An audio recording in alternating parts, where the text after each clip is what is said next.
अस्सलाम वालेकुम, मैं रमज़ान आप सभी का आरटीवी भारत में बहुत स्वागत करता हूँ।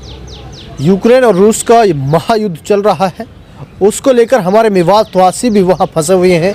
जो विद्यार्थी यूक्रेन से जिस तरह से पढ़ाई कर रहे थे और रूस से कर रहे थे, उनको लेकर सरकार ने भी हेल्पलाइन नंबर जारी कर दिया है कि इन नंबरों पर कॉल कर सकते हैं। जिसके परिवार से जो फंसा हुआ है जानकारी दे सकते हैं। और सरकार से मांग की है मेवातवासियों ने कि हमारे बच्चों को भी वहाँ से लाया जाए, जिस तरह से वहाँ युद्ध चल रहा है। तो हमारे साथ तौसीफ बिसरू है, समाज सेवी, जो बातचीत करने के लिए मौजूद है। अखलाक भाई मौजूद है, क्या कुछ कहेंगे वो? जी जनाब। जो ये रूस और यूक्रेन का विश्व युद्ध चल रहा है, इसके लिए सबसे पहले तो मैं जो यूएन वगैरह है और अपने और भी जो देश हैं, सबको एक पहल करनी चाहिए कि युद्ध किसी भी हालात में किसी भी समस्या का समाधान नहीं है। बिल्कुल।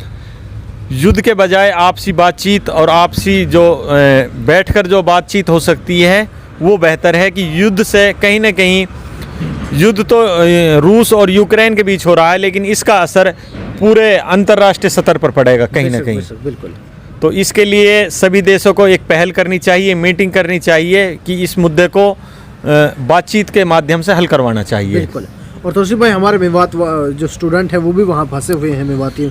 यूक्रेन में काफ़ी संख्या में लोग वहाँ से एमबीबीएस करने के लिए जाते हैं। हाँ। आज के अमर उजाला अखबार से जो हमें जानकारी मिली है, लगभग 60 से 70 बच्चे हमारे मेवात के भी यूक्रेन में फंसे हुए हैं। हाँ। उसके लिए भारत सरकार और हमारी जो हरियाणा सरकार है, उसने अपनी तरफ से प्रयास शुरू कर दिए हैं। उसके लिए मैं सरकार को मुबारकबाद देता हूं और हेल्पलाइन नंबर जारी कर दिए हैं। लेकिन उम्मीद करता हूं कि वो बच्चे सुरक्षित अपने देश जल्द से जल्द लौटने चाहिए, क्योंकि वे किसी के जिगर हैं, किसी के भाई, उनके ऊपर ही, उनके बच्चों के ऊपर ही, बच्चों के माँ बाप का भविष्य टिका हुआ है। बिल्कुल बिल्कुल जनाब। तो जनाब, जिस तरह से सरकार भी पहल करने जा रही है कि भाई ये समझौते से ही हो जाए काम, बैठकर समझाए हो सकता है मामला, तो लगता है महायुद्ध जिस छिड़ गया है तो हालात ख़राब होंगे।